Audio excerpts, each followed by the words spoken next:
All right, good evening, everyone. Welcome to our planning meeting for tomorrow's day shift, October 13th. Just a reminder, please silence your cell phones, turn your radios off if you have them, and keep your side conversations to a minimum. Before we get started, I want to thank our production company. This is our last planning meeting that they will be with us, and we appreciate it. They will be doing tomorrow's operational briefing, though. So thank you, guys. With that, we're going to bring up our operations planning ops, Brent Bolthauser, for a current situation.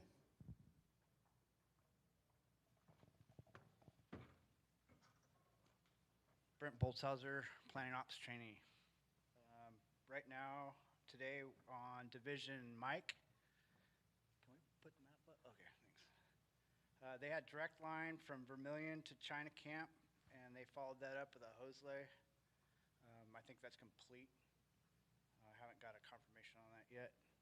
Mop up from Vermilion to Division Break with November was completed today. Continue with structured defense measures. And then we'll move down to November. The black edge on November, right up there, it's being mopped up and patrolled right now.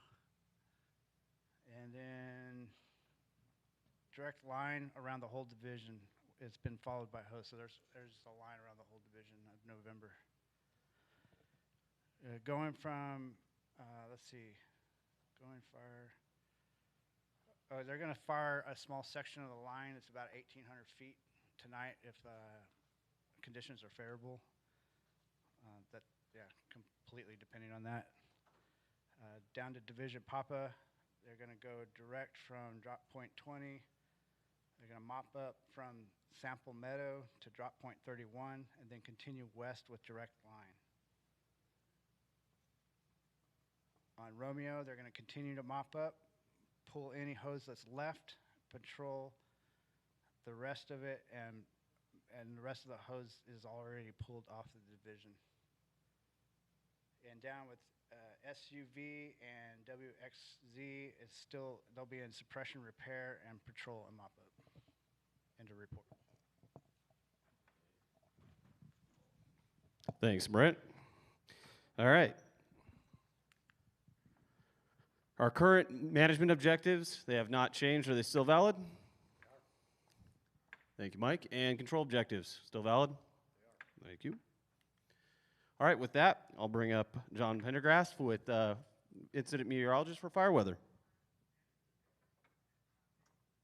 Okay, good evening, everybody. We're just getting into the weather pattern now with a persistent high, so my challenge of putting up pretty pictures is going to get a little more challenging with that kind of pattern in place. But I do have a few things here. This is the afternoon, particularly showing, of course, the hot spot from that fire near Rattlesnake Lake, which developed actually yesterday afternoon. And so it's been going 24 hours now. And it got quite a header on it. As you can see on the right-hand side here, this is a derived image from the GO satellite showing the red area there, active fire, as well as some smoke spreading off to the east there.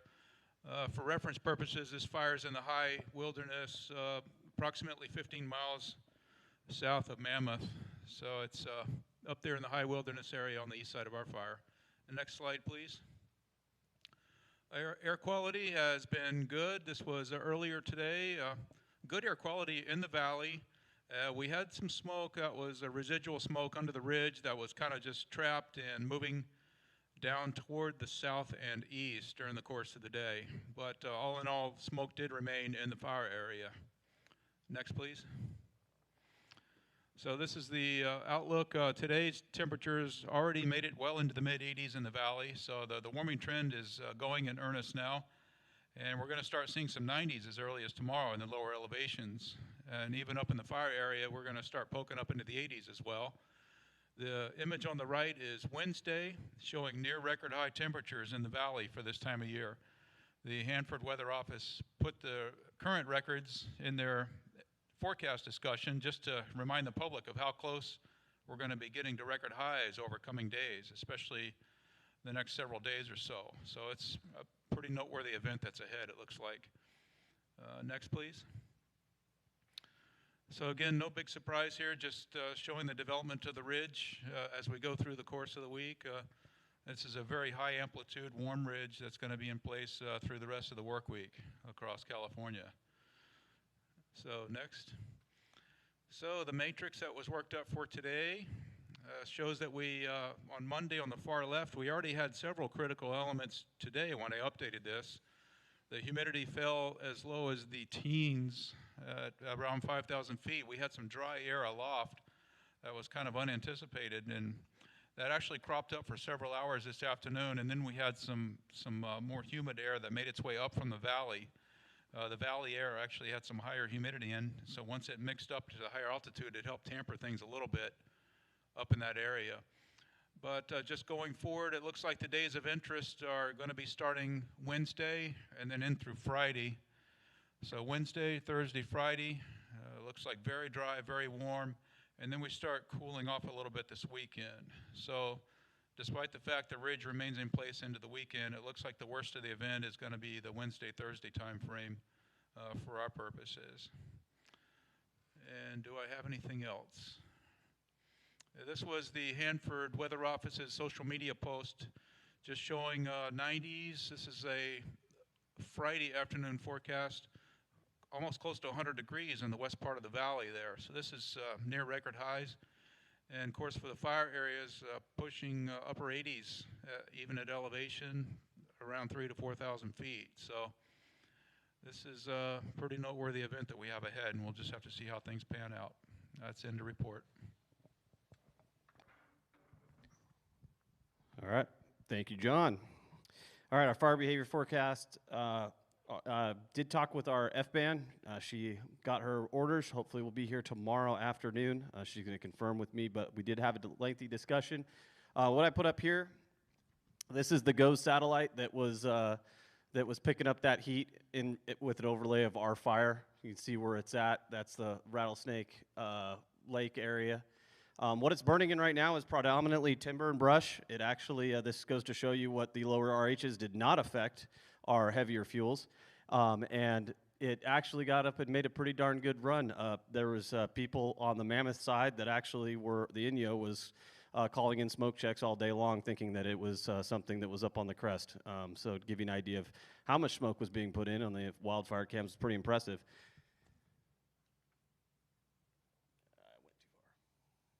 But as far as fire behavior, tomorrow she called for a moderate, but I think up in the higher country with the drier air that we got, moderate is probably a pretty good depiction of what our fire behavior is going to look like, specifically in those heavy fuels. What that fire did up there in Rattlesnake Lake, it pretty much cooked all down in the drainage, all during our calm weather, and it started. Once that dry weather came in and it started picked up, hit the slope, toe of the slope, and is making a run up towards the peak. But pretty much to echo what John said is fire behavior will continue to pick up with moderate surface spread throughout the week, and then Friday we'll come to see what it's going to do. Could be a little bit more than moderate at that point. All right. That concludes our fire behavior. We'll bring up Nick Bianchini for safety.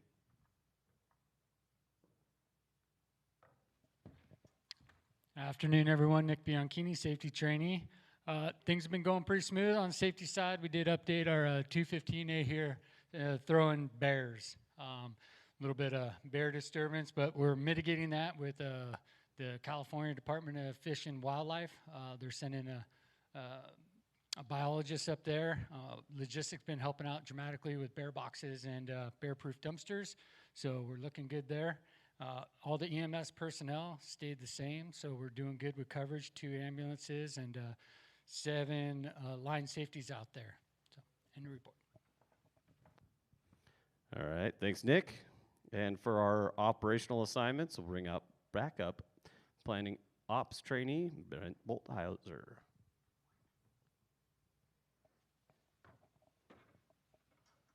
Okay, with Division Mike again, we're going to continue to construct fire line where opportunities exist.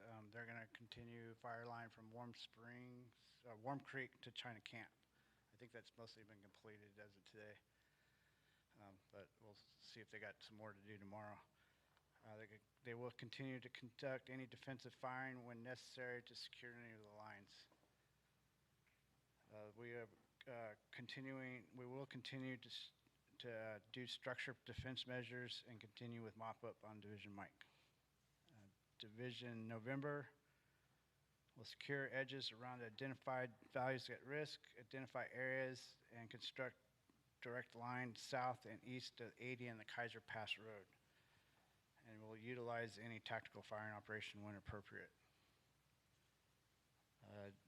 With PAPA, they're going direct, maintain tactical patrol of the structures on the north shore of Huntington Lake from Downeyville to China Peak Landing, and to prevent any further structural loss. That's old. Mop up any patrol section of the 5 Road at the Division Inn and Papa Break and west of Sample Meadows to prevent any fire spread. Division R, they've pulled all the hose. They will continue to patrol and any mop-up that's necessary. I believe all hose has been pulled off of Romeo and backhaul. SUV, WXY, the secure edges. They're also doing suppression repair on those divisions. End of report.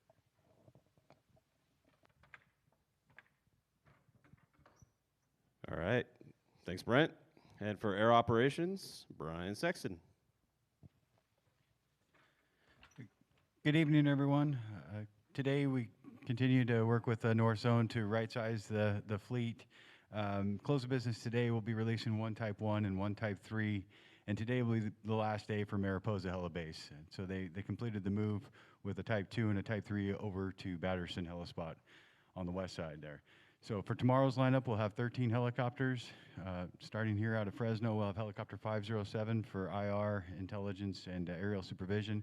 We also have fixed wing Air TAC 15 assigned for tomorrow. Out of the South Zone, Aubrey Helibase, we'll have one Type 1, 3 Type 2s, and one Type 3. We also have Helco available tomorrow out of Aubrey. And then moving north to Mammoth, we have 4 Type 1s and one Type 2 available for tomorrow. And then again, North Zone having the Type 2 and Type 3 available out of Batterson Helispot. And just a reminder, we have Helicopter 407, the 24-hour night hoist capable medevac ship available out of Visalia for tomorrow. End of report. Thanks, Brian. All right. Looking for team consensus and supporting our plan. Logistics. Communications. Medical. Information. Support. Finance. Did not see our resource advisor get in here. Liaison. And our agency administrator, Kim. All right, and we'll bring up our deputy IC, Steve Watkins, for concurrence.